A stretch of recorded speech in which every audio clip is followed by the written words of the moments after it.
Geography का second chapter जिसका नाम है land, soil, water, natural vegetation and wild life resources. इस चैप्टर में हम इन तमाम चीज़ों के अलग अलग एस्पेक्ट्स को डिस्कस करेंगे। तो चलिए सबसे पहले बात करते हैं लैंड की। लैंड यानी कि ज़मीन।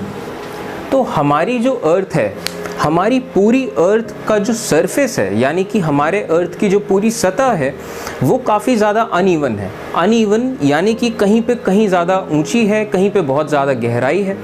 अब इस वजह से हमारी अर्थ के 70% हिस्से में पानी भरा हुआ है जिसको हम ओशंस कहते हैं या फिर समंदर कहते हैं। तो हमारे अर्थ के पूरे सरफेस के 70% एरिया में ओशंस हैं या फिर पानी है। तो बचा हुआ जो 30% एरिया है उस 30% एरिया में है लैंड यानी कि ज़मीन। Land covers only about 30% of the total area of earth's surface, कि जो हमारे अर्थ की पूरी सरफेस है उसका करीब 30% एरिया लैंड है। All parts of the land are not habitable. अब ये एक नया टर्म है हैबिटेबल। हैबिटेबल वर्ड बनता है हैबिटैट से। हैबिटैट यानी कि किसी भी लिविंग ऑर्गेनिज्म के रहने की जगह, कि वो लिविंग ऑर्गेनिज्म जहाँ रहते हैं उसे कहा जाएगा हैबिटैट। अब जैसे कि पोलर बियर्स आर्कटिक रीजन में रहते हैं तो कहा जाएगा Arctic region is the habitat of polar bears. इस तरीके से ये वर्ड यूज होता है हैबिटैट। तो all parts of the land are not habitable. Not habitable यानी कि वहाँ पे हैबिटैट नहीं बनाया जा सकता, यानी कि उन जगहों में किसी के लिए भी रहना बहुत ज़्यादा मुश्किल है। अब चलिए मान लीजिए कोई ऐसी जगह है जहाँ इतनी ज़्यादा ठंडक पड़ती है कि वहाँ पे पानी बर्फ़ बन जाता है, पानी जम जाता है। तो आप खुद सोचिए उस जगह में रहना कितना मुश्किल होगा। पहली बात तो वहाँ इतनी ज़्यादा सर्दी है और दूसरी बात वहाँ पे खाने पीने के लिए चीज़ें बहुत कम हैं, खेती वहाँ पॉसिबल नहीं है और पीने का पानी भी बहुत मुश्किल से आपको मिलेगा। आपको बर्फ़ को गर्म करना पड़ेगा तब जाके आप पानी पी पाओगे। उसी तरीके से मान लीजिए कोई रेगिस्तान है, वहाँ पे भी रहना बहुत ज़्यादा मुश्किल है, खाने पीने की चीज़ें ढूंढना बहुत ज़्यादा मुश्किल है। ऐसे ही जो पहाड़ों के जो स्लोप्स हैं वहाँ पे भी रहना बहुत मुश्किल है। इसके अलावा ऐसी जगह हैं जहाँ पे पानी भर जाता है और जो बहुत घने जंगल हैं, इन तमाम जगहों में रहना बहुत ज़्यादा मुश्किल है। तो हमारे अर्थ के 30% सरफेस जो है वो है ज़मीन। इस 30% एरिया में ऐसा नहीं है कि कोई आदमी कहीं पे भी रह सकता है या फिर रहते हैं। उस 30% एरिया में भी अच्छा खासा एक ऐसा एरिया है जो कि नॉन हैबिटेबल है, वहाँ रहना बहुत ज़्यादा मुश्किल है। Uneven topography, steep slopes of mountains, low-lying areas susceptible to water logging, deserts, thick forest areas, etc. are less populated or uninhabited। जो अनइवन टोपोग्राफी है, अब ये एक नया टर्म आता है टोपोग्राफी। टोपोग्राफी का मतलब होता है जो हमारे अर्थ की सरफेस है उसे कहते हैं टोपोग्राफी। तो हमारे अर्थ की जो सरफेस है वो बहुत ज़्यादा अनइवन है, ठीक है। कहीं पे स्टीप स्लोप्स ऑफ माउंटेन्स हैं, पहाड़ों के बहुत ज़्यादा स्टीप स्लोप्स हैं। स्टीप स्लोप यानी कि बहुत ज़्यादा जिसमें चढ़ाई हो या फिर गहराई हो। इसके अलावा low lying areas susceptible to water logging, ऐसे जो निचले इलाके हैं लो लाइंग एरियाज जो बहुत ज़्यादा ससेप्टेबल हैं। ससेप्टेबल यानी कि संभावित, किस चीज़ के लिए? वाटर लॉगिंग के लिए, कि जो निचले इलाके हैं वो बहुत ज़्यादा संभावित है कि वहाँ पानी भर जाए। इसके अलावा जो डेजर्ट है, जो रेगिस्तान है, थिक फॉरेस्ट एरियाज़ जो बहुत घने जंगल हैं, ऐसी सब जगहें ऐसी हैं जो बहुत ज़्यादा लेस पॉपुलेटेड है, बहुत कम लोग रहते हैं और या तो फिर अनइनहैबिटेबल है। अब ये एक नया टर्म है अनइनहैबिटेड। ये टर्म भी मोर और लेस यहीं से आता है, हैबिटैट से। तो इनहिबिट का मतलब होता है कहीं पे रहना और अनइनहैबिटेड यानी कि जहाँ पे कोई भी नहीं रहता हो वहाँ पे कहेंगे अनइनहैबिटेड। यहाँ पे किसी का भी हैबिटैट नहीं है, अनइनहैबिटेड। इसके अलावा plains and river valleys offer suitable land for agriculture. अब जो प्लेन एरियाज़ होते हैं और ख़ास तौर पे जो नदियों के आसपास के जो इलाके होते हैं ये बहुत ज़्यादा रिच होते हैं। यहाँ पे एग्रीकल्चर करना यानी कि खेती करना बहुत ज़्यादा आसान होता है। क्योंकि पहली बात, नदियों के आसपास का एरिया बहुत फर्टाइल होता है, वहाँ पानी हमेशा अवेलेबल रहता है, तो इस वजह से वहाँ खेती करना आसान है। अब क्योंकि खेती करना आसान है तो आपको खाने पीने के लिए चीज़ें बहुत आराम से मिल जाएंगी, इस वजह से वहाँ रहना भी आसान है। और इसी वजह से जो प्लेन्स होते हैं और रिवर वैलीज़ के आसपास की जो जगहें होती हैं, उन जगहों में बहुत सारे लोग रहते हैं। Hence they are densely populated areas, कि इन जगहों में लोग रहते हैं और ख़ास तौर पे बहुत डेंसली पॉपुलेटेड है, बहुत ज़्यादा लोग रहते हैं, बहुत डेंसिटी है वहाँ की। 90% of the world's population occupies only 30% of the land area। हमारे पूरे अर्थ का सिर्फ 30% एरिया ज़मीन है, लैंड है। उस लैंड का भी सिर्फ 30% एरिया ऐसा है जहाँ पे पूरे दुनिया के 90% लोग रहते हैं। समझ रहे हैं? 90% लोग दुनिया के कहाँ रहते हैं? सिर्फ 30% of the world's land area में, कि मतलब कम एरिया में बहुत सारे लोग रहते हैं। अब जो शहर हैं वो शहर यही होते हैं कि बहुत कम एरिया में बहुत ज़्यादा लोग आके बस जाते हैं, तो वो जगहें बहुत डेंसली पॉपुलेटेड हो जाती हैं। अब हमारा अगला टॉपिक है लैंड यूज़, कि जो ज़मीन है उस ज़मीन का हम लोग यूज़ किस तरीके से करते हैं, जितनी भी ज़मीन है हम किस किस तरीके से उस ज़मीन का इस्तेमाल करते हैं। Land is used for different purposes such as, अब जो ज़मीन है वो बहुत तरह के काम हम उस ज़मीन से करते हैं, बहुत तरीके से इस्तेमाल करते हैं। जैसे कि हम एग्रीकल्चर करते हैं, खेती करते हैं ज़मीनों में। इसके अलावा हम फॉरेस्ट्री करते हैं, फॉरेस्ट्री यानी कि जंगलों का देखरेख और रखरखाव। इसके अलावा ज़मीन से माइनिंग करी जाती है। अब ये माइनिंग क्या होता है? आपने देखा होगा कि जो हम इंसान जो हैं, हम अपनी डेली लाइफ में बहुत ज़्यादा मेटल्स का यूज़ करते हैं। तो ये जो मेटल्स हैं, आप अभी आपके हाथ में जो फ़ोन है वो लोहे से लेके एल्यूमिनियम से लेके निकल, क्रोमियम, ऐसे तमाम मेटल्स का यूज़ करके बनता है।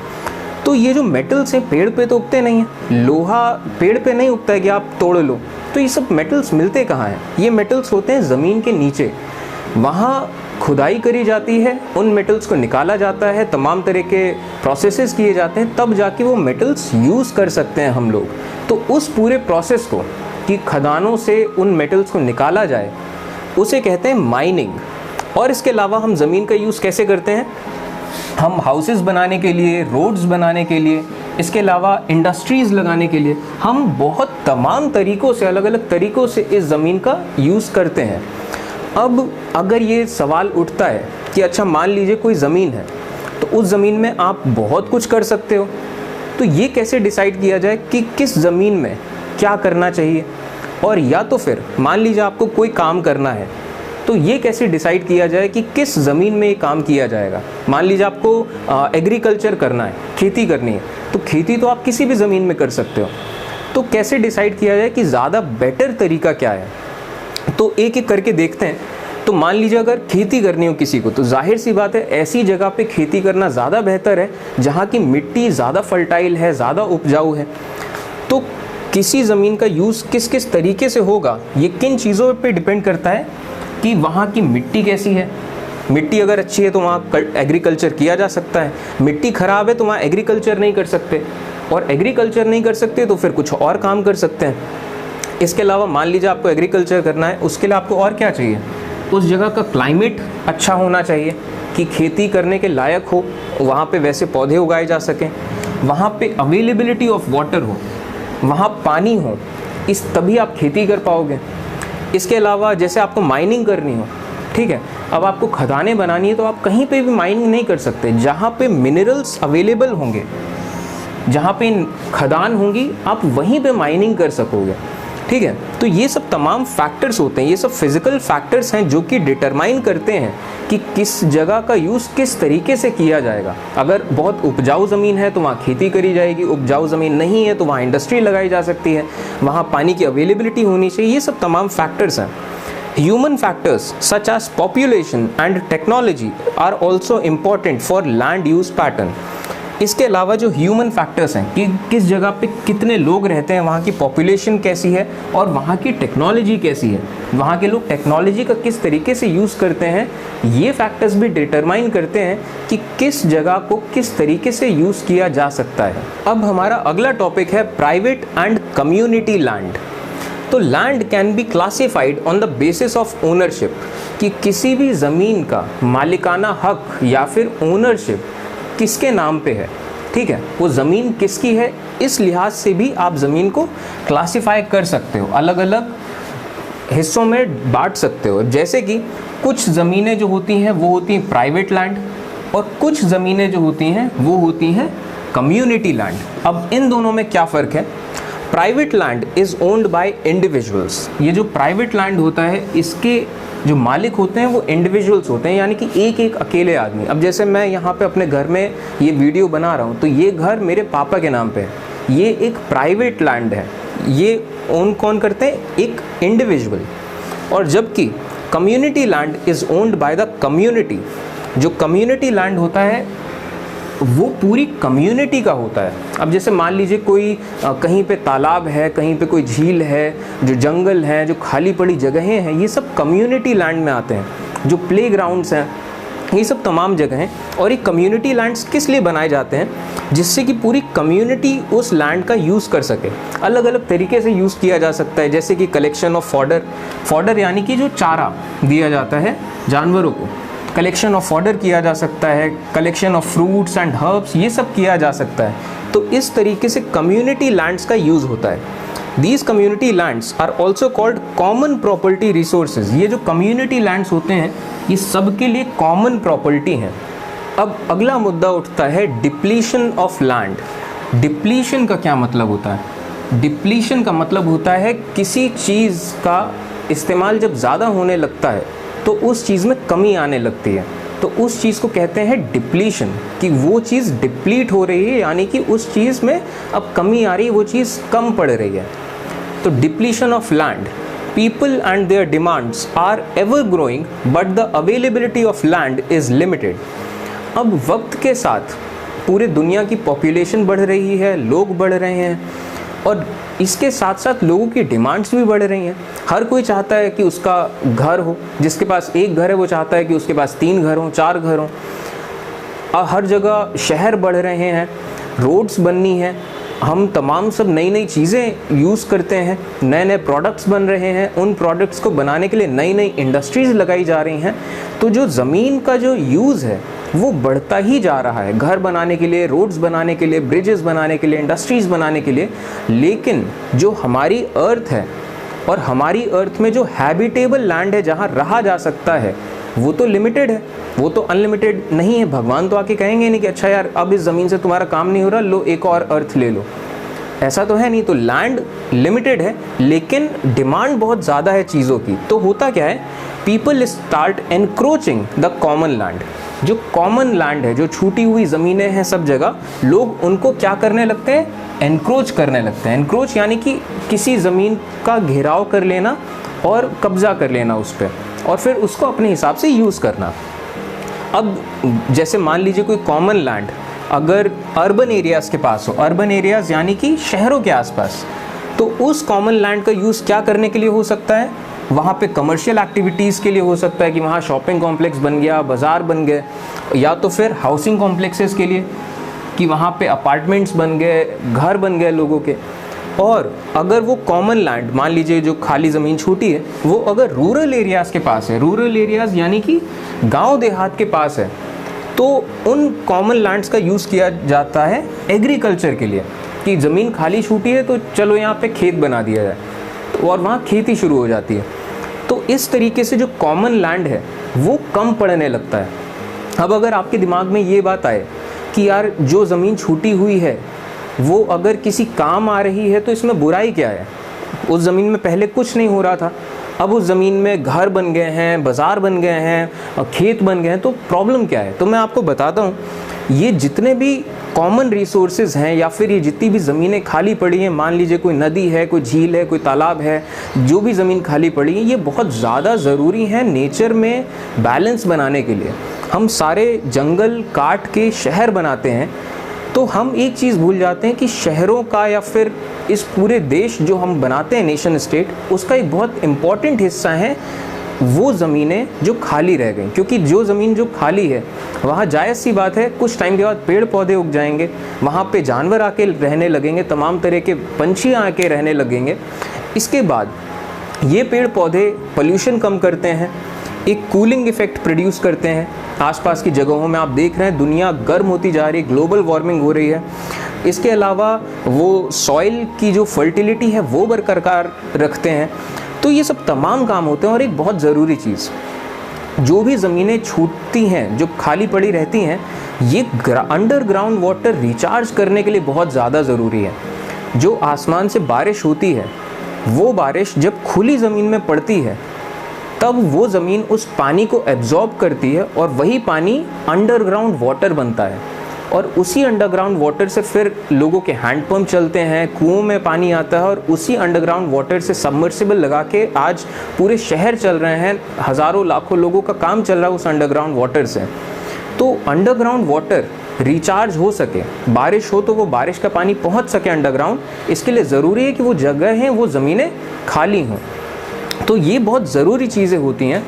अब क्योंकि लैंड यूज़ बढ़ता जा रहा है तो इसके नेगेटिव इफ़ेक्ट्स क्या क्या हो रहे हैं। सबसे पहले लैंड डिग्रेडेशन। डिग्रेडेशन यानी कि किसी चीज़ का ग्रेड कम होना, ग्रेड खराब होना। तो लैंड डिग्रेडेशन की जो लैंड की क्वालिटी है वो ख़राब हो रही है। और इसके अलावा लैंड यूज़ बढ़ने की वजह से लैंडस्लाइड होते हैं। लैंडस्लाइड क्या होते हैं इसको हम अभी थोड़ी देर में डिस्कस करेंगे। लैंड यूज़ बढ़ने की वजह से सॉइल इरोजन होता है। और इसके अलावा डेजर्टिफिकेशन होता है ज़मीन का। डेजर्टिफिकेशन यानी कि किसी ज़मीन में पेड़ पौधे काट दिए जाएँ, सारी घास हटा दी जाए और उस ज़मीन को अलग अलग तरीके से यूज़ किया जाए, तो जाहिर सी बात है वहाँ अब जब पेड़ पौधे नहीं बचेंगे तो वो जो ज़मीन है उसका जो मॉइस्चर है वो कम होता चला जाएगा। उन जगहों में जहाँ पेड़ पौधे नहीं, वहाँ बारिश भी कम होगी धीमे धीमे, तो वो जगह डेजर्टिफिकेशन होने लग जाएगा। ठीक है, रेगिस्तान टाइप की बनने लग जाएंगी वो जगहें। तो उस चीज़ को कहते हैं डेजर्टिफिकेशन, मतलब किसी चीज़ का डेजर्ट होने लग जाना। तो ये सब तमाम प्रॉब्लम्स होती हैं जब हम लैंड यूज़ बढ़ाते जाते हैं, ज़मीन ज़्यादा यूज़ करते हैं और फॉरेस्ट एरिया कम होता चला जाता है। अब अगला मुद्दा आता है कंजर्वेशन ऑफ लैंड। कंजर्वेशन का मतलब होता है किसी चीज़ को बचाना या किसी चीज़ को कंजर्व करना। तो कंजर्वेशन ऑफ लैंड यानी कि ज़मीन को कंजर्व करना या बचाना। Growing population and their ever-growing demand has led to large-scale destruction of forest cover and arable land. Population बढ़ रही है और बढ़ती हुई पॉपुलेशन के साथ उन लोगों की डिमांड्स भी बढ़ रही हैं। इसी तरीके से लैंड यूज़ बढ़ता जा रहा है। और लैंड यूज़ बढ़ने की वजह से क्या हो रहा है, डिस्ट्रक्शन ऑफ फॉरेस्ट कवर। जो जंगलों का जो एरिया है वो कम होता चला जा रहा है। और जो अराबल लैंड है, अराबल लैंड ये फिर से एक नया टर्म है। अराबल का मतलब होता है ऐसी जगह जहाँ एग्रीकल्चर किया जा सके, यहाँ खेती करी जा सके। तो अराबल लैंड भी कम हो रहा है। सारी ज़मीनों पे घर बन रहे हैं, रोड्स बन रहे हैं, इंडस्ट्रीज़ बन रही हैं। जंगल और एग्रीकल्चरल लैंड ये दोनों कम हो रहे हैं। Therefore, there should be the conservation of land resource. इस वजह से लैंड रिसोर्स के कंजर्वेशन की ज़रूरत है। अब लैंड रिसोर्सेज का कंजर्वेशन तमाम तरीक़ों से हो सकता है, डिस्कस करते हैं। सबसे पहले एफॉरेस्टेशन। एफॉरेस्टेशन का मतलब होता है फॉरेस्ट को बढ़ाना। फॉरेस्ट को बढ़ाना यानी कि पेड़ लगाना। तो एफॉरेस्टेशन यानी कि पेड़ लगाना। अब इस वर्ड में अगर मैं AF की जगह अगर मैं DE लगा दूं तो ये वर्ड हो जाएगा डिफॉरेस्टेशन, यानी कि जंगल हटाना।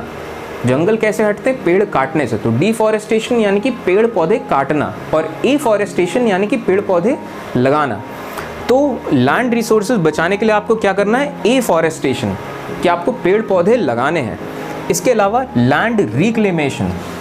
अब लैंड रिक्लेमेशन का मतलब ऐसी ज़मीनें जो कि जिनसे पेड़ पौधे हटाए जा चुके हैं और उन ज़मीनों का कुछ और यूज़ हो रहा है, उन ज़मीनों को रिक्लेम करना। ठीक है, रिक्लेम करना यानी कि उन ज़मीनों को वापस से जंगली ज़मीन में लाना, उनमें पेड़ पौधे उगाना, उनमें जंगल बनाने की कोशिश करना। इसके अलावा regulated use of chemical pesticides and fertilizers. अब जब इतनी ज़्यादा ज़मीन में खेती करी जाती है तो खेती करते टाइम बहुत ज़्यादा केमिकल पेस्टिसाइड्स का यूज़ किया जाता है। अब ये पेस्टिसाइड्स क्या होते हैं? छोटे छोटे जो कीड़े होते हैं जो फसल में लग जाते हैं और फसल को बहुत ज़्यादा नुकसान पहुंचाते हैं, उन कीड़ों को कहा जाता है पेस्ट। और ऐसी जो चीज़ें हैं जो उन छोटे छोटे पेस्ट को मारती हैं उनको कहते हैं पेस्टिसाइड्स। तो अभी आज के टाइम में क्या है, पेस्टिसाइड्स जो किसान लोग हैं कोई सा भी पेस्टिसाइड डाल देते हैं और कितना भी डाल देते हैं।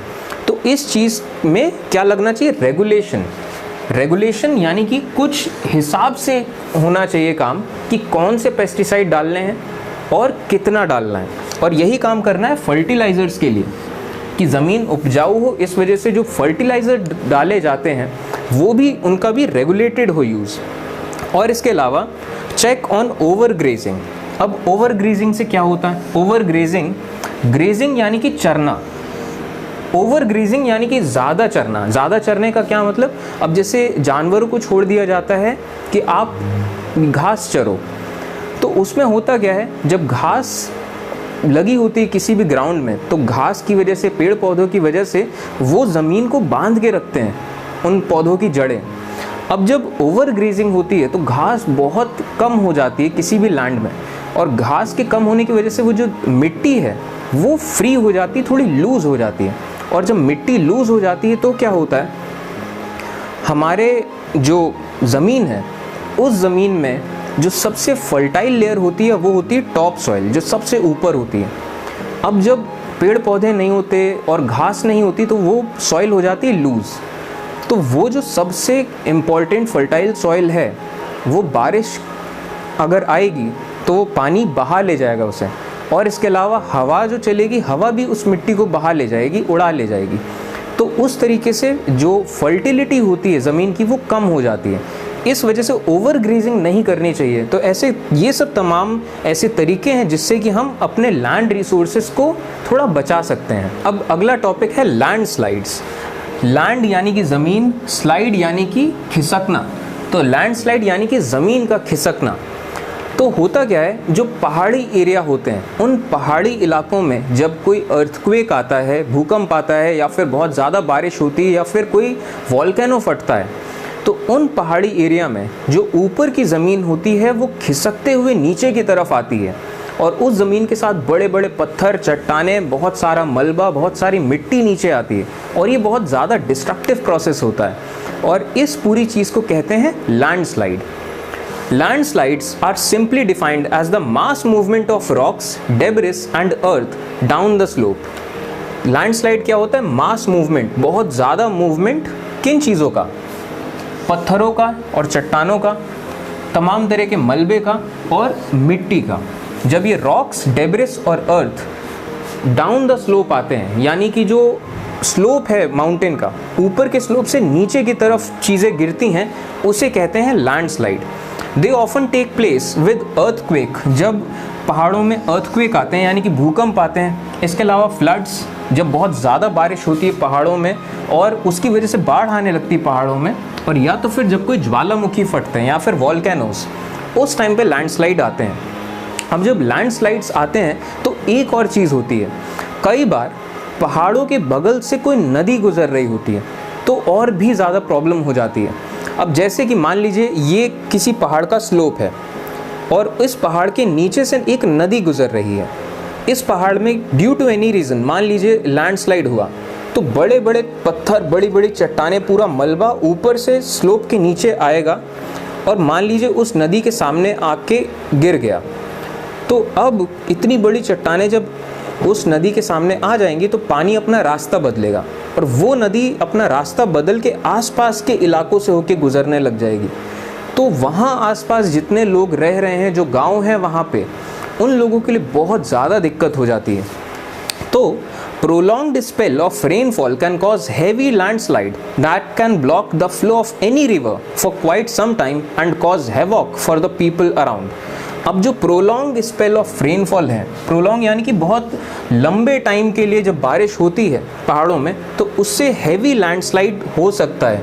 और ये हैवी लैंडस्लाइड अगर किसी रिवर के फ्लो को ब्लॉक कर दे तो इससे क्या होगा, बहुत ज़्यादा हैवॉक क्रिएट होगा। हैवॉक यानी कि बहुत ज़्यादा भयंकर परिस्थितियाँ, बहुत ज़्यादा बुरी situations. In the hilly terrain, landslides have been a major and widely spread natural disaster. जो प्राकृतिक आपदाएं होती हैं, नेचुरल डिजास्टर्स, तो ये पहाड़ों में लैंडस्लाइड एक बहुत वाइडली स्प्रेड नेचुरल डिजास्टर है। अब चलिए बात करते हैं प्रिकॉशंस अगेंस्ट लैंडस्लाइड्स की। प्रिकॉशंस यानी कि जो सावधानी आपको बरतनी चाहिए पहले से ही, ठीक है। तो अब ये सब तरीके हैं जिससे हम लैंडस्लाइड की वजह से, अब लैंडस्लाइड की कम हो, और अगर इनके लैंडस्लाइड हो तो उस लैंडस्लाइड से कम नुकसान हो, ये तरीके हैं। तो पहला तरीका है हज़ार्ड मैपिंग। हज़ार्ड यानी कि कोई भयंकर चीज़, कोई बुरी चीज़, और मैपिंग यानी कि किसी चीज़ का मैप बनाना। तो हज़ार्ड मैपिंग यानी कि जो खतरा है उस खतरे का मैप बनाना। तो इसमें क्या होता है, locate areas prone to landslides, कि ऐसे एरिया, पूरे पहाड़ों में ऐसे एरिया लोकेट किए जाते हैं जो बहुत ज़्यादा प्रोन है लैंडस्लाइड के, यानी कि जो बहुत ज़्यादा संभावित जगहें हैं कि यहाँ लैंडस्लाइड हो सकते हैं। उन जगहों को अवॉइड करना चाहिए जब बारिश हो रही हो या फिर कुछ भी ऐसे सीन सिचुएशन हो, तो उन एरियाज़ को अवॉइड करना चाहिए। और उसके अलावा such areas should be avoided for building settlements, कि ऐसे एरियो में, ऐसे इलाकों में बिल्डिंग सेटलमेंट्स भी नहीं करने चाहिए। आपको वहाँ पे कोई घर वगैरह नहीं बनाए जाने चाहिए और कुछ भी नहीं बनना चाहिए। इसके अलावा construction of retention wall to stop land from slipping, पहाड़ों के जो स्लोप होते हैं उसमें रिटेंशन वॉल बनाने से भी फ़ायदा होता है। ये थोड़ा सा कोशिश करते हैं कि लैंड स्लिप ना करे। इसके अलावा increase in vegetation cover to avoid landslides, पहाड़ों में वेजिटेशन कवर बढ़ाया जाता है, यानी कि पेड़ पौधे और ज़्यादा लगाए जाते हैं, वेजिटेशन कवर बढ़ाया जाता है। अब पेड़ पौधों की वजह से, उनकी जड़ों की वजह से वो मिट्टी को जकड़ के रखते हैं, इस वजह से भी थोड़ा सा कम चांस होता है कि लैंडस्लाइड हो। इसके अलावा the surface drainage control work to control the movement of landslide along with river water and spring flows, कि इस पूरे पहाड़ों के एरिया में ड्रेनेज का बहुत ज़्यादा ध्यान रखना कि पानी अगर बरसेगा तो पानी किस तरफ से निकलेगा, पहाड़ में भी और नदी के आसपास भी। अगर इनके इस नदी का रास्ता रुकता है तो और क्या ड्रेनेज सिस्टम है वहाँ पे, पानी कहाँ कहाँ से निकल सकता है। तो हमें मूवमेंट कंट्रोल अगर हम देखें रिवर वाटर का और जो झरने निकल रहे हैं, तो हम काफ़ी हद तक ये कोशिश कर सकते हैं कि लैंडस्लाइड ना हो। अब हमारा अगला टॉपिक है सॉइल। सॉइल यानी कि मिट्टी। The thin layer of grainy substance covering the surface of earth is called soil। जो हमारे अर्थ के सरफेस में, हमारे अर्थ के जो सरफेस है, जो सतह है, उसमें जो ग्रेनी सब्सटेंस होता है, ग्रेनी सब्सटेंस यानी कि जो दानेदार सब्सटेंस है, उसे कहते हैं मिट्टी। Land forms determine the type of soil. अब किस जगह में कैसे लैंड फॉर्म्स हैं, यहाँ से डिटरमाइन होता है कि उस जगह की मिट्टी कैसी होगी। पहाड़ों के आसपास की मिट्टी अलग होगी, समंदर के आसपास की मिट्टी अलग होगी। इस तरीके से जो लैंड फॉर्म्स होते हैं ये डिटरमाइन करते हैं उस जगह पे मिट्टी कैसी होगी। अब चलिए बात करते हैं कि मिट्टी होती क्या है और मिट्टी बनती कैसे है।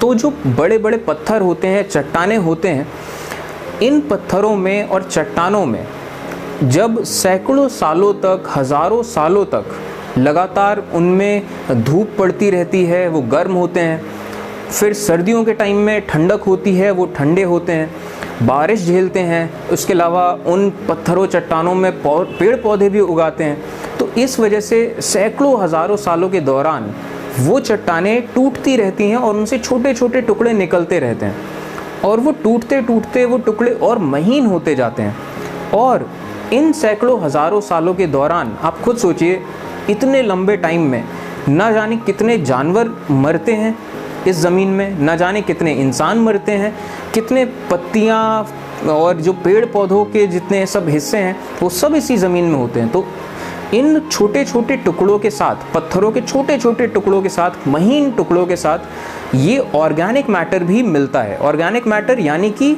वो मैटर जिसमें कभी लाइफ थी किसी टाइम पे। तो जो मरे हुए जानवर हैं, मरे हुए इंसान हैं, मरे हुए पार्ट्स हैं जो पेड़ पौधों के, वो सब तमाम ऑर्गेनिक मैटर, और ये जो कंकड़ पत्थर छोटे छोटे महीन जो बारीक हैं, ये दोनों जब मिलते हैं तो सैकड़ों सालों के दौरान, हज़ारों सालों के दौरान ये धीमे धीमे आहिस्ते आहिस्ते वो मिट्टी बनती है। तो और इस पूरे प्रोसेस को कहते हैं वेदरिंग। तो वेदरिंग क्या होता है? The breaking up and decay of rocks, चट्टानों का टूटना और डीके होना। डीके होना यानी कि सड़ना या तो फिर डिसइंटीग्रेट होना। अब ये चट्टानें किस वजह से टूटती हैं और डीके होती हैं? Due to temperature changes. जो टेम्परेचर में चेंज होते रहते हैं, कभी बहुत ज़्यादा गर्मी होती है, कभी फ्रॉस्ट एक्शन होता है। फ्रॉस्ट एक्शन यानी कि बहुत ज़्यादा ठंडक। इसके बाद plants, animals and human activity, पेड़ पौधों की वजह से, जानवरों की वजह से, ह्यूमन एक्टिविटीज़ की वजह से, इंसान भी बहुत ज़्यादा चट्टानें तोड़ते रहते हैं, तो इस वजह से सॉइल बनती है। It takes hundreds of years to make just 1 centimetre of soil. सिर्फ 1 सेंटीमीटर मिट्टी की परत बनाने के लिए सैकड़ों साल लग जाते हैं।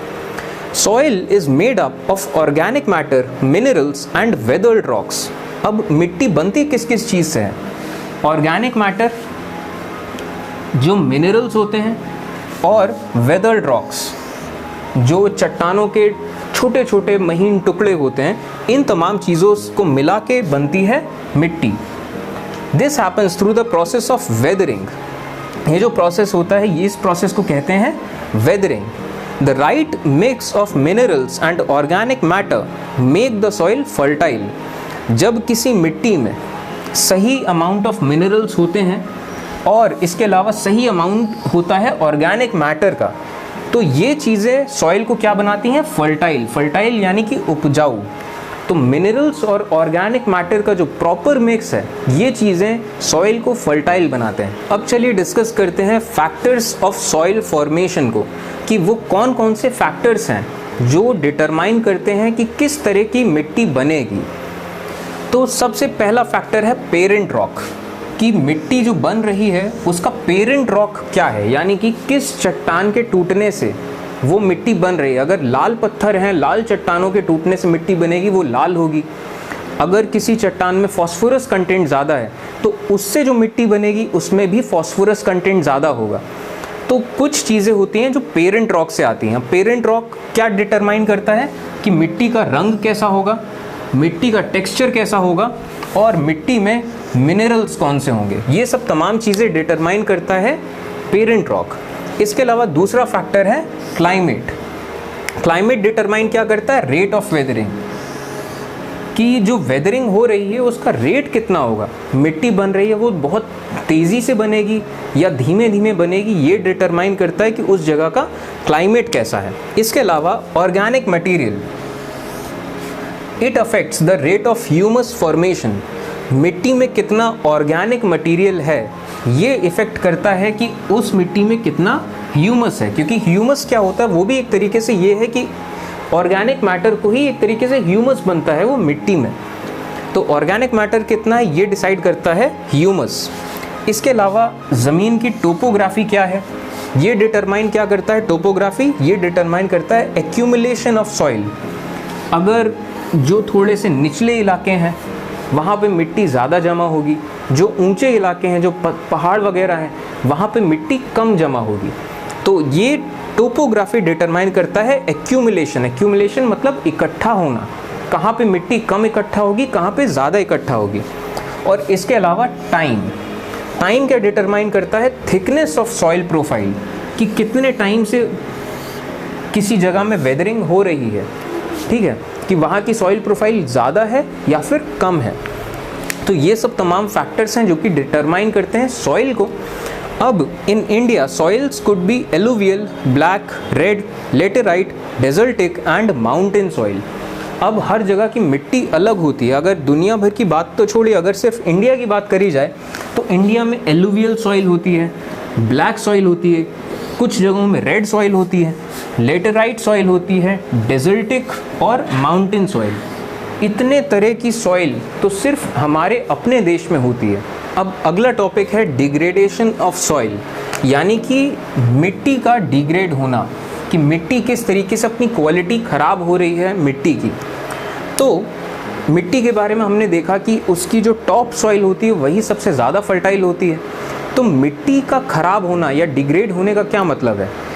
इस टॉप सॉइल अगर पानी या हवा से बह जाए तब भी मिट्टी की क्वालिटी ख़राब होगी, और अगर इस टॉप सॉइल में केमिकल्स की वजह से या पेस्टिसाइड्स की वजह से इस टॉप सॉइल की फर्टिलिटी ख़राब होती है या क्वालिटी ख़राब होती है, तब भी कहा जाएगा कि जो सॉइल है उसका डिग्रेडेशन हो रहा है।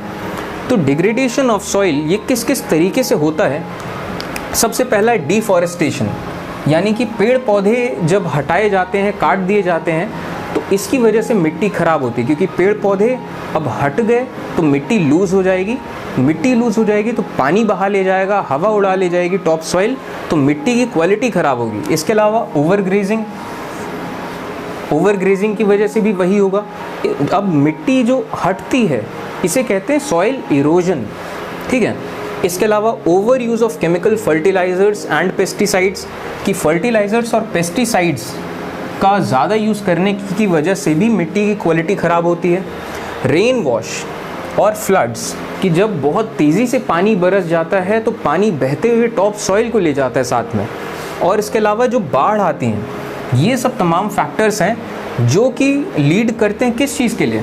सॉइल इरोजन, कि जो टॉप सॉइल है उसका इरोजन हो जाए, यानी कि वो निकल जाए, और इससे क्या होता है? सॉइल का डिग्रेडेशन होता है। अब चलिए बात करते हैं सॉइल कंजर्वेशन की, कि ज़मीन नहीं, सॉइल को कंजर्व किस तरीके से किया जाए। तो अब सॉइल कंजर्वेशन के कई सारे तरीके हैं, अब डिस्कस करना शुरू करते हैं। सबसे पहला तरीका है mulching. The bare ground between plants is covered with the layer of organic matter like straw. अब जब खेती करी जाती है तो जैसे एक लाइन से कोई पेड़ उगाए गए, उसके बाद दूसरी लाइन से पेड़ उगाए गए, तो इन पेड़ों के बीच की जो जगह होती है, the bare ground between plants, इस जगह को कवर किया जाता है किसी ऑर्गेनिक मैटर से, जैसे कि स्ट्रॉ यानी कि जो सूखी हुई घास है, तो उससे कवर किया जाता है। और इससे क्या होता है? इससे जो सॉइल का मॉइस्चर है, जो नमी है मिट्टी की, वो नमी खोती नहीं है, तो वो मॉइस्चर जो है वो रिटेन होता है अगर ये स्ट्रॉ लगा दिया जाए पेड़ों के बीच में। तो इस पूरे प्रोसेस को कहते हैं मल्चिंग। अगर याद करना हो तो आप मॉइस्चर से याद रख सकते हो कि ज़मीन का मॉइस्चर बचाने के लिए क्या करते हैं? मल्चिंग। खैर, अब अगला है रॉक डैम। रॉक यानी कि पत्थर, डैम यानी कि कहीं पे पानी का रास्ता रोक के पानी को इकट्ठा करना, उसे कहते हैं डैम। तो rock dam. Rocks are piled up to slow down the flow of water, it prevents soil loss.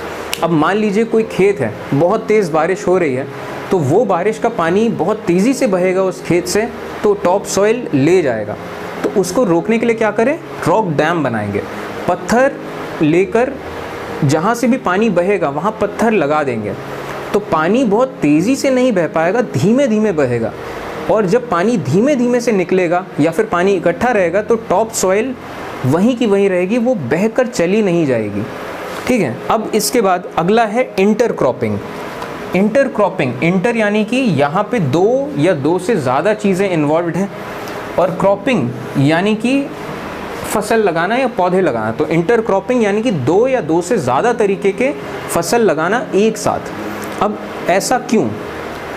जब आप किसी खेत में एक तरह की फसल लगाओगे तो वो फसल एक साथ तैयार हो जाएगी, क्योंकि फसल लगाने का टाइम होता है कि इस सीज़न में फसल लगेगी और इस सीज़न में वो फसल रेडी हो जाएगी। अगर आप काट लो तो वेल एंड गुड, नहीं काटोगे तो फसल ख़राब हो जाएगी वैसे। तो आप जब एक ही फसल लगाओगे तो एक ही फसल एक साथ रेडी होगी, और जब आप फसल काट लोगे तो वो खेत हो जाएगा सिर्फ खाली। और जब खाली खेत होगा तो जायज़ सी बात है उसकी जो सॉइल है वो लूज़ पड़ जाएगी, सॉइल इरोजन हो सकता है। तो इसके लिए क्या किया जाए? दो या दो से ज़्यादा तरह की फसल लगा दी जाए, कि अगर एक तरह की फसल अगर तैयार हो जाए तो उस एक तरीके के पौधे हटा लिए जाएं, उसके बाद भी दूसरे पौधे रहेंगे उस खेत में। अब दूसरे पौधे रहेंगे उस खेत में तो सॉइल लूज़ नहीं होगी, सॉइल इरोजन नहीं होगा। Different crops are grown in alternative rows and sown at different times to protect the soil from rain wash. अलग अलग क्रॉप्स लगाई जाती हैं उनको ऑल्टरनेटिव रोज़ में।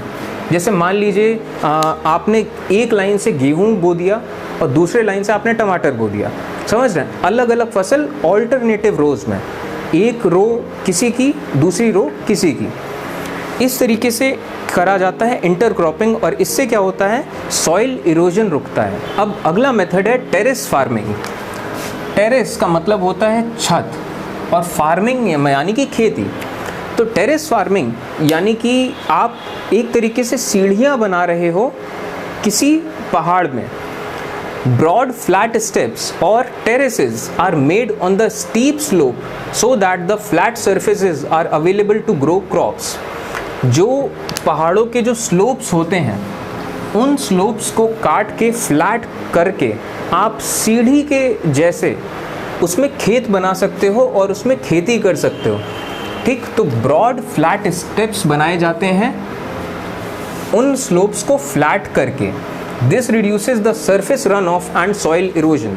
अब जैसे पहाड़ का ये स्लोप है तो पहले बारिश होती थी तो सारी मिट्टी वो बारिश लेकर चली जाएगी, तो पहाड़ की जो फर्टिलिटी है, जो भी मिट्टी है थोड़ी बहुत उस पहाड़ में उस जगह में, वो कम होती चली जाएगी। तो आप क्या करेंगे, उसमें फ्लैट सरफेसेस बना देंगे। तो अब पानी बहेगा तो एक साथ पूरी मिट्टी लेकर नहीं बह पाएगा, वो पहले एक जगह पे रुकेगा, दूसरी जगह पे रुकेगा।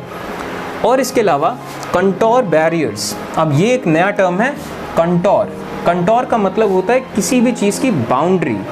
तो कंटोर बैरियर्स का मतलब कि बाउंड्री पे बैरियर लगाना। ठीक है, ये हम डिस्कस कर चुके हैं। जैसे रॉक डैम हमने अभी देखा था, ये कुछ मोर और लेस वैसी ही चीज़ है। Stones, grass, soil are used to build barriers along contours. जितनी भी बाउंड्री है खेत की, उन बाउंड्री पे पत्थर लगा के, घास लगा के और मिट्टी लगा के आप कोशिश कर सकते हो कि आप पानी को बहुत तेज़ी से बहने से रोक सको। Trenches are made in front of the barriers to collect water. अब ऐसे जितने भी बैरियर्स हैं, खेतों की बाउंड्री पे आपने पत्थर लगा दिए चारों तरफ, तो उसी के साथ में आप ट्रेंचेस बनाते हो। ट्रेंचेस का मतलब वैसे होता है सुरंग, लेकिन ट्रेंचेस बनाना यानी कि थोड़ा सा खोदते हुए चले जाना बाउंड्री के पास। तो इससे क्या होता है, वहाँ पे पानी इकट्ठा हो जाएगा, तो पानी बहेगा नहीं बहुत तेज़ी से। अब अगला तरीका है शेल्टर बेल्ट्स। अब शेल्टर बेल्ट्स क्या होते हैं, rows of trees are planted to check the wind movement to protect soil cover. अब जहाँ पे भी ज़मीन है, खेत है, वहाँ पे एक लाइन से पेड़ लगा दिए जाते हैं। तो पेड़ लगाने की वजह से जो हवा का मूवमेंट है, अभी तेज़ी से हवा आएगी, मिट्टी को उड़ा ले जाएगी, लेकिन पेड़ होने की वजह से वो हवा थोड़ी सी रुकेगी, तो मिट्टी को उड़ा नहीं पाएगी। तो इस चीज़ को कहते हैं शेल्टर बेल्ट्स, जहाँ पे रोज ऑफ ट्रीज, पेड़ों की कतारें लगाई जाती हैं टू प्रोटेक्ट सॉइल। अब इसके अलावा एक और तरीका है कंटोर प्लगिंग। कंटोर यानी कि बाउंड्री और प्लाउइंग यानी कि जोतना।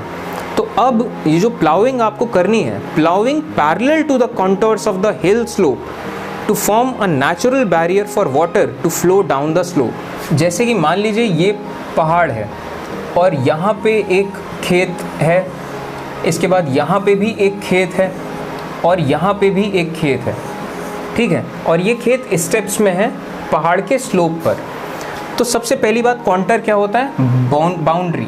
तो जैसे अब ये खेत है तो इसकी जितनी बाउंड्री है, इसकी बाउंड्री पे पत्थर लगा देना और मिट्टी से और इसके अलावा ग्रास से आप बैरियर बना दोगे, तो अब पानी जो आएगा वो तेज़ी से बह नहीं पाएगा। इसके अलावा जो आप जुताई करोगे, प्लाविंग करोगे, वो कैसे करोगे, पैरेलल टू द कॉन्टोर्स, कि जैसे आप जुताई इस तरीके से करोगे।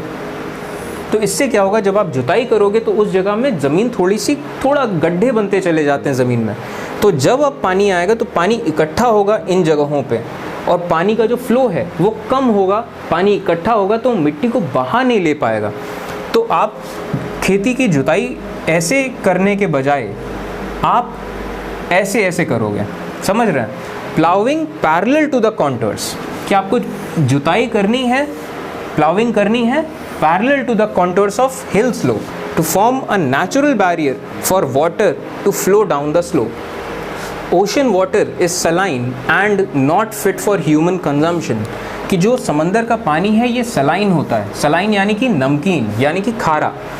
It is not fit for human consumption, कि ये इस लायक नहीं होता कि इंसान समंदर का पानी पिएं. अब ऐसा क्यों होता है, ऐसा क्यों कहा जाता है कि इंसानों को समंदर का पानी नहीं पीना चाहिए?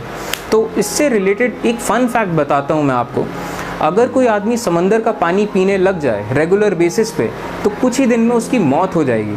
और उसकी मौत का जो कारण होगा वो होगा डिहाइड्रेशन, यानी कि वो मरा है पानी की कमी की वजह से. और जबकि उन दिनों में उसने बहुत ज़्यादा पानी पिया होगा फिर भी वो पानी की कमी से मरा होगा. बहुत अजीब सी बात है, पैराडॉक्स वाली सिचुएशन है. तो इसका मैं आपको रीज़न बताता हूँ ऐसा क्यों होता है. हमारी बॉडी करीब 72% वाटर होती है और हमारी बॉडी में करीब 1% सॉल्ट्स होते हैं. अब समंदर का पानी खारा होता है, उसमें सॉल्ट्स बहुत ज़्यादा होते हैं. तो अगर कोई आदमी वो समंदर का पानी पिए तो उसकी बॉडी में सॉल्ट्स बहुत बढ़ जाएंगे अचानक से. और जबकि सॉल्ट्स सिर्फ 1% होने चाहिए हमारी बॉडी में. तो अब हमारी बॉडी में सॉल्ट बढ़ जाएगा तो हमारी बॉडी क्या करेगी, हमारी बॉडी उस चीज़ को बैलेंस में लाएगी. क्योंकि हमारी बॉडी में तमाम केमिकल्स हैं जो कि एक बैलेंस में होने चाहिए. ज़रा सा भी इम्बैलेंस हुआ तो बहुत गड़बड़ है. तो हमारी बॉडी उन सॉल्ट्स को बैलेंस कैसे करेगी, उनको डाइल्यूट करके. अब डाइल्यूट करने के लिए, किसी चीज़ को डाइल्यूट करने के लिए क्या चाहिए होता है, पानी. तो हमारी बॉडी क्या करेगी, जो पानी है हमारी बॉडी में उसी का यूज़ करेगी इन सॉल्ट्स को डाइल्यूट करने के लिए. अब हमारी बॉडी में पानी कम होगा. अब जब पानी कम होगा तो वो बंदा और पानी पिएगा. अब जब वो और पानी पिएगा तो उसकी बॉडी में सॉल्ट्स और ज़्यादा बढ़ेंगे. सॉल्ट्स और ज़्यादा बढ़ेंगे तो उसकी बॉडी और पानी यूज़ करेगी उन सॉल्ट्स को डाइल्यूट करने के लिए. और ये सिलसिला चलता जाएगा जब तक कि फाइनली वो आदमी मर नहीं जाता पानी की कमी से. बहुत अजीब सी बात है. खैर, fresh water is about 3% of the total water on earth. जो फ्रेश वाटर है, फ्रेश वाटर यानी कि जो पीने लायक पानी है या कहा जाए जो मीठा पानी जिसको कहते हैं, वो हमारे पूरे अर्थ में जितना भी पानी उसका सिर्फ 3% है. अब इस 3% फ्रेश वाटर का भी 70% हिस्सा जो है वो कहाँ है, वो आइस शीट्स के फॉर्म में है और ग्लेशियर्स के फॉर्म में है. और ये आइस शीट्स और ग्लेशियर्स ये बर्फ़ के फॉर्म में है 70% पानी. आप थोड़ा सा इस चीज़ को महसूस करिए. सिर्फ 3% पानी फ्रेश वाटर है. इस 3% का भी 70% हिस्सा ग्लेशियर्स और आइस शीट्स के फॉर्म में है अंटार्कटिका में, ग्रीनलैंड में और पहाड़ों में. Only 1% of the fresh water is available. हमारे पास सिर्फ 1% है पानी का जिसको हम यूज़ करते हैं. अब इट इज़ फाउंड, अब जितना भी पानी हम यूज़ करते हैं जो पीने लायक है ये बेसिकली 3 फॉर्म्स में होता है.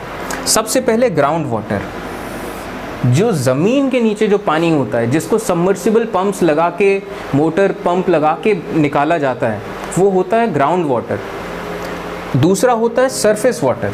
और ये सरफेस वाटर यानी कि जो ज़मीन की सतह पे पाया जाता है. सरफेस वाटर कहाँ होता है, नदियों में जो पानी होता है या फिर जो झीलों में जो पानी होता है वो होता है सरफेस वाटर. और इसके अलावा वाटर किस में एग्जिस्ट करता है, वाटर वेपर्स के फॉर्म में, यानी कि भाप के फॉर्म में. और ये वाटर वेपर्स कहाँ होते हैं, एटमॉस्फेयर में. जो बादल हैं, बादल भी तो वाटर वेपर्स से बने होते हैं. तो पानी इन 3 फॉर्म्स में अवेलेबल होता है.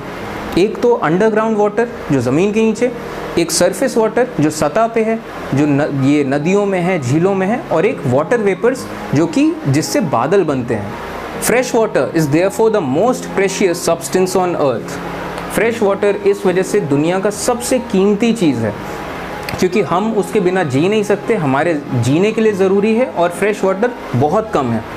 Water can neither be added nor subtracted from the earth. हमारे अर्थ में जितना भी पानी है वो कांस्टेंट है. आप उस पानी को बढ़ा नहीं सकते, उस पानी को घटा नहीं सकते, वो उतना ही है, वो कांस्टेंट है। अब डिस्कस करते हैं वाटर साइकिल। अब जो पानी है हमारे अर्थ में, जितना भी पानी है, ये कभी भी ऐसा नहीं होता कि एक ही जगह पे रहता है, कि मान लीजिए समंदर का जो पानी है, किसी भी समंदर का, वो उसी समंदर में रहेगा, ऐसा नहीं है। पानी हमेशा एक साइक्लिक प्रोसेस फॉलो करता है, ठीक है। पानी के साइकिल्स होते हैं और पानी हमेशा एक कांस्टेंट मोशन में रहता है। अब इसका क्या मतलब है कि पानी एक कांस्टेंट मोशन में रहता है और ये साइक्लिकल प्रोसेस है। मैं आपको समझाता हूँ। मान लीजिए जो पानी समंदर में है, वो समंदर का पानी भाप बनेगा, इस चीज़ को कहते हैं इवापोरेशन। इवापोरेशन यानी कि पानी का भाप बनना। तो समंदर का पानी इवेपोरेट होगा और वो भाप बनेगा, और भाप बनने के बाद अब वो गैस बन चुका है, तो वो आसमान में ऊपर उठेगा और बादल बनेगा। अब जब ऐसे बादल इकट्ठा होंगे तो उनको हवाएं इधर उधर ले जाएंगी अलग अलग जगहों पे, और टाइम के साथ वो बादल फिर ठंडे होते हैं। और जब बादल ठंडे होते हैं तो फिर क्या होता है, कंडेंसेशन, यानी कि वो जो भाप है वो दोबारा से पानी में चेंज होगा। अब जब वो भाप पानी में चेंज होता है तो फिर क्या होता है, वो पानी उन बादलों से गिरता है ज़मीन में, और इस चीज़ को क्या कहते हैं, प्रेसिपिटेशन, यानी कि रेनफॉल, जो बारिश होती है, या फिर प्रेसिपिटेशन। अब वो जो पानी गिरता है बादलों से, वो पानी फिर से नालों के थ्रू, नदियों के थ्रू वो वापस फिर से जाके समंदर में मिल जाएगा, और अब की बार वो किसी और समंदर में होगा, मे बी शायद। तो इस तरीके से जो पानी है, कहीं कभी पानी वो साइक्लिक प्रोसेस में घूमता रहता है। वो पानी तमाम जानवरों के थ्रू होके गुजरता है, तमाम इंसानों के थ्रू होके गुजरता है, तमाम सब कामों के थ्रू होके गुजरता है, वो एक पूरी साइकिल चलती है। Humans use large amount of water not only for drinking and washing but also in the process of production. अब जो हम इंसान हैं वो पानी पीने के लिए यूज़ करते हैं, अलग अलग चीज़ों को धोने के लिए यूज़ करते हैं, इसके अलावा तमाम चीज़ों के प्रोडक्शन में यूज़ करते हैं। अब जैसे ये टी शर्ट है, ये टी शर्ट जब कपास से बनी होगी, कॉटन से बनी होगी, वहाँ से लेकर इस टी शर्ट को इस स्टेज तक लाने तक में बहुत पानी लगा होगा। और ये सिर्फ कपड़े बनाने के लिए नहीं, किसी भी चीज़ के प्रोडक्शन में बहुत पानी लगता है। Water for agriculture and industries generating electricity through reservoirs are other uses. अब पीने के अलावा या चीज़ों के साफ़ सफाई के लिए और इसके अलावा तमाम चीज़ों के प्रोडक्शन को छोड़कर पानी और कहाँ यूज़ होता है, एग्रीकल्चर में, खेती करने के लिए बहुत पानी यूज़ होता है। और इसके अलावा अब पानी हम लोग कहाँ यूज़ करते हैं, हम इलेक्ट्रिसिटी बनाने के लिए पानी का यूज़ करते हैं। कहाँ, किस तरीके से, हम डैम्स बनाते हैं या फिर रिजर्वॉयर्स बनाते हैं। इन रिजर्वॉयर्स का फिर हम यूज़ करते हैं इलेक्ट्रिसिटी बनाने के लिए। तो हम तमाम चीज़ों से हम पानी का यूज़ करते हैं। अब अगला टॉपिक है डिप्लीशन ऑफ वाटर, यानी कि पानी का कम होना। अब पानी जो है उसका डिप्लीशन हो रहा है, पानी कम होता चला जा रहा है। अब उसके बहुत सारे रीजंस हैं, जैसे कि इंक्रीजिंग पॉपुलेशन, जनसंख्या बढ़ रही है, लोगों की नीड्स बढ़ रही हैं, रिक्वायरमेंट्स बढ़ रही हैं, अब जितने लोग उतना ज़्यादा पानी चाहिए। Rising demand of food and cash crops, लोग बढ़ रहे हैं, इस वजह से आपको ज़्यादा फूड चाहिए, ज़्यादा अब आपको खेती करनी पड़ेगी, ज़्यादा फसलें चाहिए। अब खेती करने के लिए भी ज़्यादा पानी चाहिए होता है। इसके अलावा इंक्रीजिंग अर्बनाइजेशन, शहर बढ़ते जा रहे हैं, कॉलोनीज़ बढ़ती जा रही हैं, इस वजह से फिर पेड़ काटे जा रहे हैं, इस वजह से फिर बारिश कम हो रही है, इस वजह से भी पानी कम हो रहा है। Drawing up of water resources, अब जब अर्बनाइजेशन हो रहा है, शहर बढ़ रहे हैं, तो जो ग्राउंड वाटर रिचार्ज है वो हो नहीं पा रहा है ढंग से, जितना होता है उससे ज़्यादा हम लोग यूज़ कर लेते हैं। तो अब ग्राउंड वाटर रिचार्ज हो नहीं पा रहा है, तो इस वजह से क्या होता है, जो वाटर रिसोर्सेज हैं वो सूख जा रहे हैं। कि अब हैंडपम्प, जहाँ पे पहले पानी आता था वो हैंडपम्प सूख रहे हैं, जहाँ जिन कुओं में पहले पानी आता था वो कुएँ सूख रहे हैं। इसके अलावा वाटर पोल्यूशन, जो पानी थोड़ा बहुत है भी वो पानी में इतना ज़्यादा पोल्यूशन है कि वो पानी यूज़ करने लायक नहीं बचता है। इसके अलावा the rising standards of living, लोगों का स्टैंडर्ड ऑफ लिविंग बढ़ रहा है। स्टैंडर्ड ऑफ लिविंग बढ़ने की वजह से भी पानी कम हो रहा है। ऐसा क्यों? अब जैसे आप गांव देहात में चले जाइए, वहाँ लोग अगर मान लीजिए किसी आदमी को नहाना है तो बाल्टी मग्घा का यूज़ करके नहाएगा। अब अगर कोई आदमी बाल्टी मग्घा का यूज़ करके नहाएगा तो कितना पानी यूज़ कर लेगा? 1 बाल्टी, 2 बाल्टी, 3 बाल्टी, कितना यूज़ कर लेगा? लेकिन वहीं दूसरी तरफ अब लोगों का स्टैंडर्ड ऑफ लिविंग बढ़ रहा है, अच्छे खासे लोग बाथरूम्स बनवा लेते हैं, उसमें शावर लगवा लेते हैं। अब अगर कोई आदमी 20 मिनट शावर से नहाता है तो उसको रियलाइज़ नहीं होता, लेकिन वो दसियों बाल्टी पानी खर्च कर चुका होता है सिर्फ एक बार नहाने में। उतने पानी में तो 5 लोग क्या 10 लोग नहा चुके होते हैं। तो अब राइजिंग स्टैंडर्ड ऑफ लिविंग, लोग बाथटब में नहाते हैं, अब हर जगह लोगों को वॉश बेसिन चाहिए, हर जगह नल चाहिए, बहुत ज़्यादा राइजिंग स्टैंडर्ड ऑफ लिविंग की वजह से लोग बहुत ज़्यादा पानी यूज़ करते हैं। तो ये सब बेसिकली मेन फैक्टर्स हैं जिसकी वजह से क्या होता है, shortage of fresh water. There is a scarcity of water in many regions of the world. Scarcity यानी कि कमी। तो दुनिया के कई सारे रीजन्स हैं जहाँ पानी की बहुत कमी हो रही है। Most of Africa, West Asia, South Asia etcetera are facing shortages in fresh water supply. दुनिया के ऐसे बहुत इलाके हैं, जैसे अफ्रीका का एक अच्छा खासा इलाका है, वेस्ट एशिया का, साउथ एशिया का, जहाँ हमारा देश आता है। तो ये सब तमाम एरिया हैं जहाँ बहुत ज़्यादा क्राइसिस हो रही है, बहुत कमी हो रही है फ्रेश वाटर की। फ्रेश वाटर यानी कि पीने लायक पानी। Countries located in climatic zones face more problems of water scarcity। जो देश क्लाइमेटिक जोन्स में है, ठीक है, अब क्लाइमेटिक जोन्स में जो देश हैं वहाँ पे गर्मी भी ज़्यादा पड़ती है और वहाँ कई, अब बारिश अगर थोड़ा सी भी कम हो तो वहाँ पानी की बहुत ज़्यादा कमी हो जाती है। तो ऐसे देश बहुत ज़्यादा प्रॉब्लम फेस करते हैं वाटर स्कैरसिटी का। अब अगला टॉपिक है कंजर्वेशन ऑफ वाटर रिसोर्स, यानी कि पानी को कंजर्व करना। अब तरीके क्या हैं पानी को कंजर्व करने के? Reducing water pollution. सबसे पहले तो जितना भी पानी है कम से कम उसका पोल्यूशन कम हो।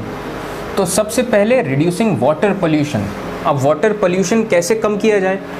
Discharge of untreated sewage, agricultural chemicals and industrial effluents are major contaminants of water. जो हम कहते हैं वाटर पोल्यूशन। अब वाटर पोल्यूशन का मतलब क्या होता है? मतलब पानी का गंदा होना। अब पानी गंदा किन किन चीज़ों से होता है?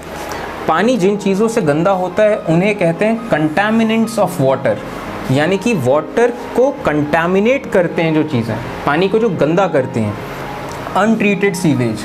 अब इतने सारे घर हैं, हर घर में वॉशरूम है, टॉयलेट्स हैं, तो उन टॉयलेट्स से जितना भी सीवेज निकलता है उसका बहुत कम हिस्सा ही ट्रीट किया जा सकता है।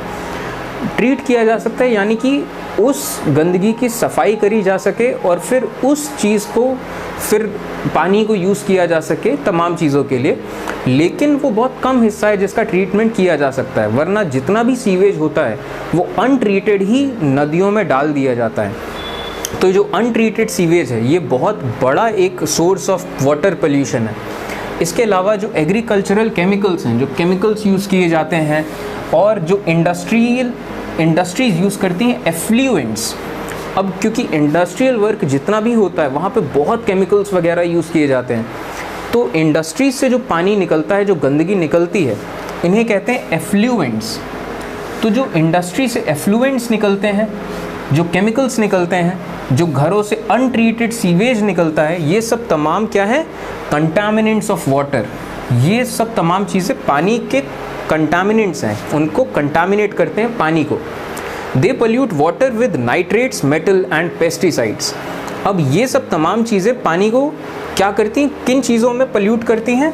इन चीज़ों में नाइट्रेट्स होते हैं, इनके अलावा मेटल्स होते हैं और पेस्टिसाइड्स। अब ये जो तमाम चीज़ें हैं, नाइट्रेट्स, मेटल्स और पेस्टिसाइड्स, ये चीज़ें क्या हैं? Non biodegradable. नॉन बायोडिग्रेडेबल का क्या मतलब? एक चीज़ होती है बायोडिग्रेडेबल या जैसे कि मान लीजिए जो केले का छिलका है, कोई आप ज़मीन में गड्ढा खोदिए और केले का छिलका गाड़ दीजिए, आप कुछ महीनों के बाद उस जगह को खोदिए, आपको कुछ नहीं मिलेगा, वो केले का छिलका बिल्कुल गल चुका होगा। तो ऐसी चीज़ों को क्या कहेंगे? जो गल जाती हैं, बिल्कुल ख़त्म हो जाती हैं, डिग्रेडेबल। अब कुछ चीज़ें ऐसी होती हैं जो नॉन बायोडिग्रेडेबल होती हैं, यानी कि वो चीज़ें टूटती नहीं हैं, डिकम्पोज नहीं होती, डिसइंटीग्रेट नहीं होती हैं, वो चीज़ वैसी की वैसी रहेगी। तो ये जो चीज़ें हैं, इन तमाम कंटामिनेंट्स से ये चीज़ें निकलती हैं, नाइट्रेट्स, मेटल्स और पेस्टिसाइड्स, ये चीज़ें होती हैं नॉन बायोडिग्रेडेबल। नॉन बायोडिग्रेडेबल यानी कि ये चीज़ें कभी डिसइंटीग्रेट नहीं होंगी, ख़त्म नहीं होंगी, ये चीज़ें हमेशा रहेंगी। तो इस वजह से क्या होता है, they reach human body through water, ये तमाम चीज़ें ह्यूमन बॉडी तक पहुंचती हैं। Forest and other vegetation cover slows the surface run of and restore underground water. अब जब फॉरेस्ट लगाए जाते हैं, खूब सारे पेड़ पौधे लगाए जाते हैं, वेजिटेशन कवर बढ़ाया जाता है किसी जगह का, तो इससे क्या होता है, सरफेस रन ऑफ कम होता है। अब सरफेस रन ऑफ कम होता है यानी कि सॉइल इरोजन जो है वो कम होगा, और क्या होगा, रीस्टोर अंडरग्राउंड वाटर। अब पानी बह नहीं जाएगा, पानी रुकेगा, और पानी के रुकने से क्या होगा, ज़मीन एब्जॉर्ब करेगी उस पानी को, तो जो अंडरग्राउंड वाटर है वो रीस्टोर होगा। जो अंडरग्राउंड वाटर लेवल नीचे चला जा रहा है वो रीस्टोर होगा, यानी कि वो बरकरार रहेगा, जितना हम ले रहे हैं उससे उतना उसमें पहुंचेगा भी पानी। Sprinklers effectively irrigate the area bye checking water loss. अब आपको किसी ज़मीन में मान लीजिए पानी का छिड़काव करना है, तो आप पाइप लेकर अगर पानी का छिड़काव करेंगे तो बहुत ज़्यादा पानी लगेगा, तो उसमें ज़्यादा इफ़ेक्टिव होते हैं स्प्रिंकलर्स। ये वाटर लॉस को रोकते हैं, कम पानी में बड़े एरिया में पानी छिड़क देंगे। In dry areas with high rate of evaporation, drip और trickle irrigation is very useful. जो ऐसे गर्म इलाके हैं जहाँ रेट ऑफ इवेपोरेशन बहुत ज़्यादा है, तो वहाँ पे क्या होता है, ड्रिप इरिगेशन बहुत यूज़फुल होता है। ऐसे इलाकों में अगर आप ज़मीन में पानी छिड़क दो, तो वो पानी इससे पहले कि पौधे एब्जॉर्ब करें, वो पानी इवेपोरेट हो जाएगा, तो आपका जो पानी छिड़कना है वो काम नहीं आ पाएगा। तो ऐसे जो बहुत ज़्यादा गर्म इलाके होते हैं, जो बहुत ज़्यादा ड्राई होते हैं, ऐसी जगहों में ड्रिप इरिगेशन बहुत काम आता है। तो ड्रिप इरिगेशन में क्या होता है, हर पौधे के पास एक पतला सा पाइप जाता है जो कि एक एक बूंद पानी गिराता है पौधों में।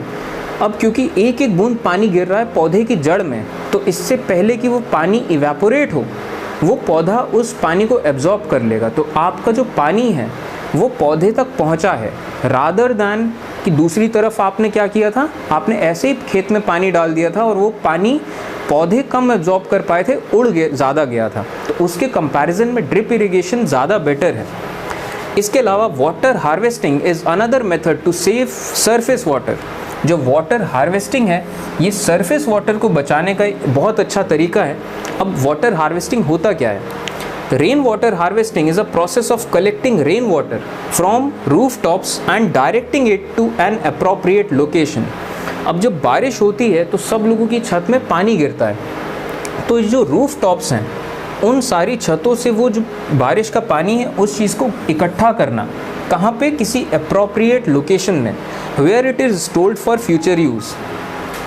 उस सारे बारिश के पानी को इकट्ठा करके किसी जगह में स्टोर करना कि आप उसे भविष्य में इस्तेमाल कर पाओ, इसे कहते हैं rain water harvesting. On an average, one spell of rain for 2 hours is enough to save 8,000 liters of water. अगर सिर्फ 2 घंटे के लिए बारिश हो जाए, एक नॉर्मल बारिश ऑन एन एवरेज, तो उसमें 8,000 लीटर पानी आप बचा सकते हो। तो इतना एफिशिएंट होता है रेन वाटर हार्वेस्टिंग। अब अगला टर्म है बायोस्फीयर एंड इकोसिस्टम। बायो यानी कि लाइफ, एंड स्फीयर, बायोस्फीयर यानी कि ऐसी जगह हैं जहाँ लाइफ है। अब बायोस्फीयर का मतलब क्या, जहाँ पे ज़मीन है, पानी है, हवा है, वहाँ पेड़ पौधे उग जाएंगे। अब जहाँ पेड़ पौधे उग जाएंगे वहाँ जानवरों के रहने का ठिकाना हो जाएगा, तो वहाँ तमाम तरह के जानवर आ जाएंगे, पंछी आ जाएंगे, तो एक अच्छा खासा लिविंग एटमॉस्फेयर बनेगा। तो इस पूरे चीज़ को कहते हैं बायोस्फीयर। आपके बुक में एक बहुत फैंसी सी डेफिनेशन लिखी है इसकी, When lithosphere, hydrosphere and atmosphere interact with each other to support life, it is called biosphere. उसी बात को कहने की एक बहुत फैंसी सी डेफिनेशन। लिथोस्फीयर क्या होता है, लिथोस्फीयर, लिथोस यानी कि पत्थर, लिथोस्फीयर यानी कि ये जो हमारी ज़मीन है इसे कहेंगे लिथोस्फीयर। हाइड्रोस्फीयर, हाइड्रो यानी कि पानी, हाइड्रोस्फीयर यहाँ की जहाँ पे भी पानी हो, और एटमॉस्फेयर यानी कि हवा। तो लिथोस्फीयर, हाइड्रोस्फीयर और एटमॉस्फेयर ये जहाँ इंटरैक्ट करते हैं टू सपोर्ट लाइफ, कि लाइफ बन सके, उसे कहते हैं biosphere. In a biosphere, living beings are interrelated and interdependent on each other for survival. अब ये जो बायोस्फीयर होता है इसमें जितने लिविंग बींग्स होते हैं ये इंटर रिलेटेड होते हैं और इंटर डिपेंडेंट होते हैं एक दूसरे पर अपने सर्वाइवल के लिए। अब ऐसा कैसे, आपको समझाता हूँ। जितने भी लिविंग बॉडीज़ हैं ये अपनी हर सांस के साथ ऑक्सीजन अंदर लेते हैं, कार्बन डाइऑक्साइड बाहर छोड़ते हैं। और जो पेड़ पौधे हैं ये अपनी हर सांस के साथ कार्बन डाइऑक्साइड अंदर लेते हैं और ऑक्सीजन छोड़ते हैं बाहर। तो देखा जाए तो हर सांस के साथ जो लिविंग बॉडीज़ हैं वो अपनी हर सांस के साथ पेड़ों की मदद कर रहे हैं सांस लेने के लिए, और जो पेड़ हैं वो अपनी हर सांस के साथ जानवरों की मदद कर रहे हैं सांस लेने के लिए। तो ये तो बात रही एक दूसरे पे डिपेंडेंट हैं वो ज़िंदा रहने के लिए, और ये तो बात है सिर्फ सांस लेने के सेंस में। अगर खाने के सेंस में देखा जाए तब भी ये सब एक दूसरे से इंटर रिलेटेड हैं। अब जैसे कि छोटा सा कीड़ा है, उस छोटे से कीड़े को मेढक खाएगा, उस मेढक को सांप खाएगा, सांप को खाएगा पीकॉक यानी कि मोर। तो ये एक जानवर दूसरे जानवर को खाता है, इस तरीके से एक फूड चेन बनती है। तो सब लोग जितने भी लिविंग बॉडीज़ होते हैं बायोस्फीयर में सब एक दूसरे से रिलेटेड होते हैं, एक दूसरे पे डिपेंडेंट होते हैं अपने सर्वाइवल के लिए। This life supporting system is known as ecosystem. अब इस पूरे लाइफ सपोर्टिंग सिस्टम को कहते हैं ecosystem. Plants provide us food, oxygen, protect soils, help in storage of underground water, gives us fruits, nuts, oil, gum, medicinal plants, etc. तो पेड़ हमें क्या देते हैं? हमें खाना देते हैं, ऑक्सीजन देते हैं, सॉइल को बचाते हैं कि सॉइल का मॉइस्चर ना ख़त्म हो। इसके अलावा help in storage of underground water, कि अंडरग्राउंड वाटर रिचार्ज हो सके उसमें पेड़ पौधे मदद करते हैं। उसके अलावा हमें उनसे फल मिलते हैं, तमाम तरह के नट्स मिलते हैं, ऑयल मिलता है, गम और मेडिसिनल प्लांट्स, ये सब तमाम चीज़ें हमें मिलती हैं पेड़ पौधे